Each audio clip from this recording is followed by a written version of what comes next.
بسم اللہ الرحمن الرحیم۔ السلام علیکم ورحمۃ اللہ وبرکاتہ۔ بوڑھے آدمی نے اطمینان سے بسم اللہ پڑھی اور حجام کی کرسی پر بال کٹوانے کے لیے بیٹھ گیا۔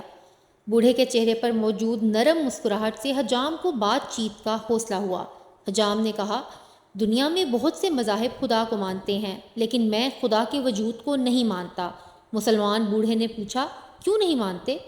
حجام نے کہا، دنیا میں بہت پریشانیاں، مصیبتیں، بدحالی اور افراتفری ہے۔ اگر خدا کا وجود ہوتا تو یہ سب مصیبتیں اور پریشانیاں بھی موجود نہ ہوتیں۔ بوڑھے نے مسکراتے ہوئے کہا، میں بھی اس دنیا میں حجام کے وجود کو نہیں مانتا۔ حجام نے پریشان ہو کر پوچھا، کیا مطلب؟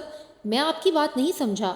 بوڑھے نے حجام کی دکان سے باہر گزرتے ایک گندے اور لمبے بالوں والے شخص کی طرف اشارہ کر کے کہا، کیا تم اس شخص کے لمبے اور گندے بال دیکھ رہے ہو؟ حجام نے کہا، جی ہاں، لیکن اس کا میری بات سے کیا تعلق؟ بوڑھے نے نرم لہجے میں کہا، اگر حجام ہوتے تو لمبے اور گندے بالوں والے لوگ بھی نہ ہوتے۔